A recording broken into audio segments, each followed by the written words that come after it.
Obat banget yang aku yang tadinya merasa, aduh buat apa sih hidup gitu kan, gak ada gunanya lagi aku hidup, terus pas ketemu ini, wah Allah baik loh, masih banyak orang-orang yang bisa bikin aku bahagia. Itu salah satu sih, salah satu obat banget buat aku. Kita nggak kekurangan orang baik Kak sebetulnya ya. Dan karena itu kami sebagai wadah untuk memfasilitasi orang-orang baik supaya berbuat baik juga bersama kita. Ini adalah lapak pemulung yang berada di Danau Setu, Pamulang, Tangerang Selatan, Banten, Jawa Barat. Hampir semua anak-anak di sini putus sekolah hanya sampai di tingkat sekolah dasar. Pangkal permasalahannya klasik, yaitu ekonomi.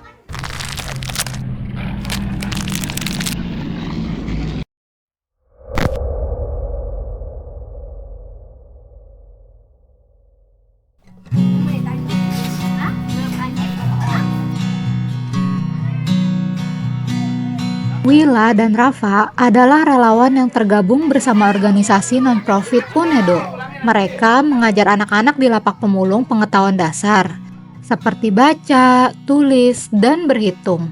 Baginya, mengajar anak-anak di lapak pemulung ini justru lebih banyak memberi dampak baik bagi diri mereka sendiri. Jadi awalnya itu aku itu lagi terpuruk lah di tahun 2024 ini. Kemudian di saat terpuruk itu lagi lihat-lihat Instagram, kayaknya butuh kegiatan nih. Kegiatan apa nih yang bisa bikin move on, bikin bahagia, yang bikin ngelupain lah, yang bikin mood aku tuh bisa naik gitu kan. Akhirnya pas lihat-lihat Instagram ketemulah salah satu komunitas UNEDO ini. Obat banget yang aku yang tadinya merasa, aduh buat apa sih hidup gitu kan, gak ada gunanya lagi aku hidup, terus pas ketemu ini, wah Allah baik loh, masih banyak orang-orang yang bisa bikin aku bahagia. Ya nggak usah ke psikiater deh, datang aja lu ke sini, lu udah bikin, gak usah ngeluarin duit banyak, lu udah happy, lu udah ketemu orang-orang yang bisa nerima lu apa adanya.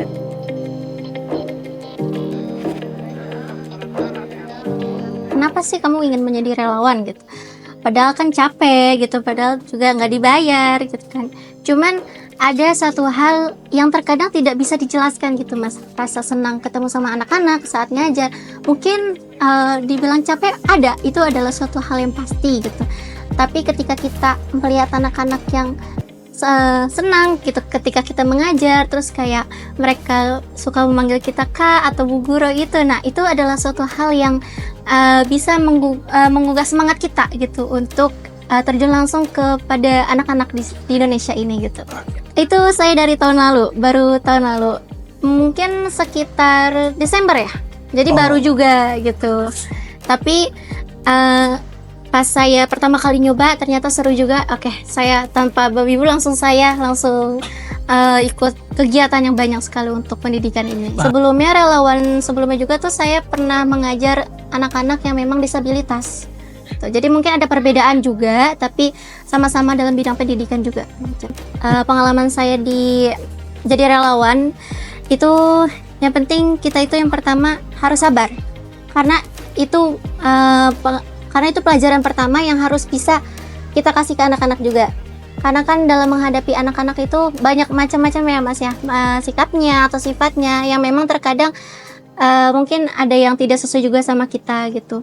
Terus yang paling penting juga gimana sih caranya kita untuk bisa mendorong semangat ke anak-anak, bukan hanya ke kita tapi ke anak-anak juga, karena biasanya anak-anak juga kan yang dikit-dikit aduh capek bu gitu, dikit-dikit aduh nanti dulu ya bu gitu. Nah tapi gimana cara kita supaya meningkatkan semangat mereka gitu.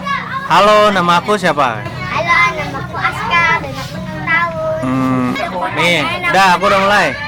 Halo gitu. Nama aku Cantika.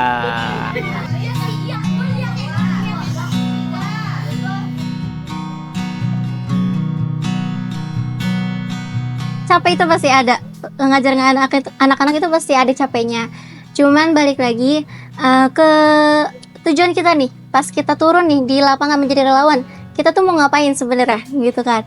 Ketika kita capek, berarti kita harus balik lagi, kita harus lihat lagi tujuan kita nih apa. Apakah cuma untuk senang-senang, itu salah banget. Jadi kita harus tahu dulu tujuan kita tuh apa. Kita untuk memberikan manfaat untuk mereka, kita memberikan pendidikan untuk mereka.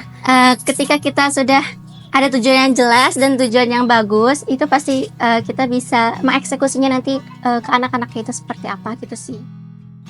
Pasti ada lah yang ngeyel, pasti ada, pasti yang namanya berantem juga ada. Ya itulah, kita emosinya, kesabarannya, semuanya diuji di sini. Udah pernah menikah dan tidak punya anak, itu pasti aduh gimana ya ketemu anak-anak kayak gini gitu kan, dan pasti kaget gimana cara ngajarnya. Udah lama juga kan kita nggak terpaku sama pelajaran, akhirnya mengikuti mereka. Oh kayak gini loh, ketemu sama anak-anak kayak gini kita harus ngadepinnya kayak gini, sabarnya dilatih lagi, terus ilmunya dikeluarin lagi. Ya kita sedikit lama-lama bisa juga, insya Allah. Ngikuti aja. Iya. Secara Mbak itu tinggalnya di Bogor dan Unedo yang lokasi Mbak sekarang ini ada di Tangerang Selatan. Ya tentu kalau misalnya dibilang jarak itu pasti jauh banget dan ada capeknya juga di jalan. Tapi kalau bagi saya sendiri, ketika saya bisa menyempatkan waktu sedikit pun, itu saya akan meluangkannya. Harapan saya pengen mereka tuh sukses, pendidikannya terpenuhi, dan pastinya saya tahu dan yakin mereka tuh pinter banget. Mereka wajib bahagia sih gitu. Saya sangat berharap untuk anak-anak di sini bisa seperti anak-anak di luar sana yang bisa mengenyam pendidikan, bukan hanya dasar tapi juga sampai tinggi, karena setiap anak itu pasti mendapatkan hak untuk mengenyam pendidikan. Jadi saya harap Unedo ini bisa menjadi jembatan untuk anak-anak di sini ataupun di seluruh Indonesia kalau bisa.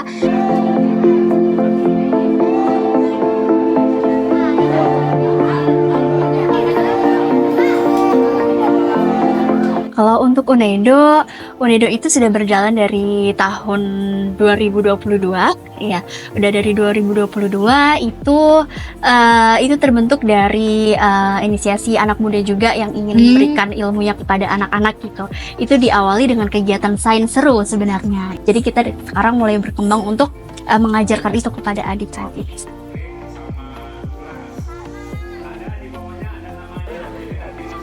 Kita coba merambah ke bidang grassroots. Nah, karena kan kalau kita pandangan saya ya, ternyata di panti asuhan atau di tempat-tempat yang biasa sebelumnya di Sambangi itu mereka sudah banyak juga donatur yang membersamai atau pihak-pihak yang membersamai. Nah, kita coba cari nih pihak-pihak atau lokasi-lokasi yang belum ada yang membersamainya. Salah satunya di grassroots atau di lapak pemulung, atau enggak di kolong jembatan misalkan. Nah, kita coba melakukan pendekatan di sana dan sampai hari ini kita memberikan pengajaran gratis kepada anak-anak. Sektornya ke ranah-ranah dasar seperti itu. Kalau untuk kita sebenarnya ada pemilik dari yayasannya itu dari dana pribadinya beliau. Mungkin beliau juga seorang pengusaha gitu ya. Itu dananya dari beliau pun kita juga kadang kalau untuk donatur itu kita sekarang masih terbukanya itu untuk misal seperti baju, pakaian layak pakai, kemudian buku-buku, kemudian juga ada mungkin makanan bergizi gitu, baru kita bukanya untuk donasi hal-hal seperti itu. Aska ini angka berapa? 3. Al, ini angka berapa? 4. Ya. Alvaris ini angka berapa? 5. Ya. Ini siapa ya? Alif ini angka berapa? 6. Biasanya kita awal assessment dulu atau melihat dulu nih ada berapa anak kira-kira di lapak tersebut gitu. Kalau bisa anak lapak-lapaknya ikut semua, sebenarnya kita pengennya kita ngajarin untuk semua anak-anak yang ada di lapak ini gitu. Anak-anaknya kita ajak ikut belajar, terus kemudian di awal juga kita kasih assessment juga nih ke anak-anaknya, pengetahuan mereka udah sampai mana sih gitu. Baru setelah kita tahu untuk mereka belajarnya udah sampai mana, kita bikin kelompok-kelompok belajarnya. Seperti tadi kan ada kelompok-kelompoknya masing-masing Yang kecil-kecil ya. Ada yang kecil-kecil, ada yang mungkin baru kelas 3 sampai 4, ada yang udah besar-besar juga. Ya, kita bedain kelompok belajarnya biar kita mudah nih ngajarin ke anak-anaknya. Iya, kalau kebetulan di sini kita dari awal kegiatan itu masyarakat sangat welcome sekali ya, welcome, support juga ke kita. Kemudian kemarin kan lokasinya masih kadang pindah-pindah ya.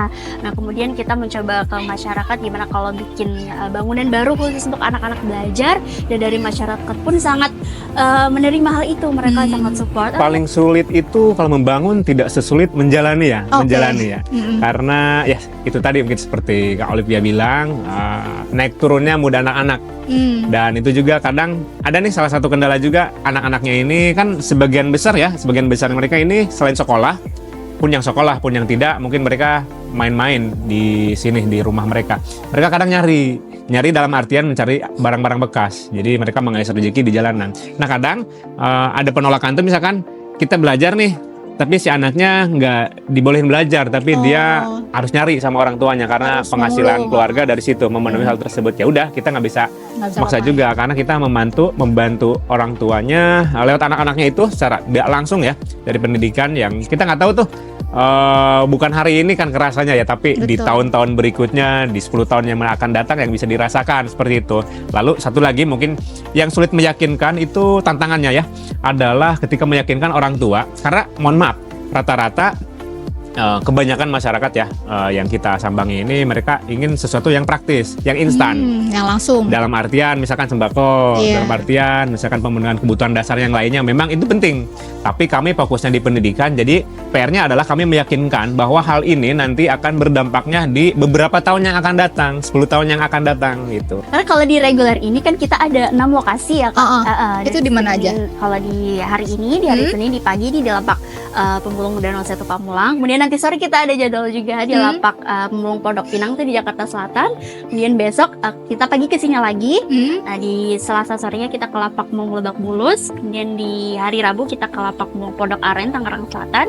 Di hari Kamis kita ke Kampung Bangka, Kemang, Jakarta Selatan. Di hari Jumat kita ke kolong jembatan Cilincing, Jakarta Utara, dekat Kampung Nelayan. Kita nggak kekurangan orang baik Kak sebetulnya ya, tapi mungkin orang baik tersebut nggak tahu juga melalui mana dia menyalurkan kebaikan tersebut. Dan karena itu kami sebagai wadah untuk memfasilitasi orang-orang baik supaya berbuat baik juga bersama kita. Pendidikan memang hal yang krusial, terutama di era modern ini. Di Indonesia yang begitu luas, pulau tersebar, tidak merataan pun jadi salah satu poin utama yang harus diperhatikan. Semoga suatu hari setiap kebaikan dan usaha untuk membantu sesama akan berbuah manis.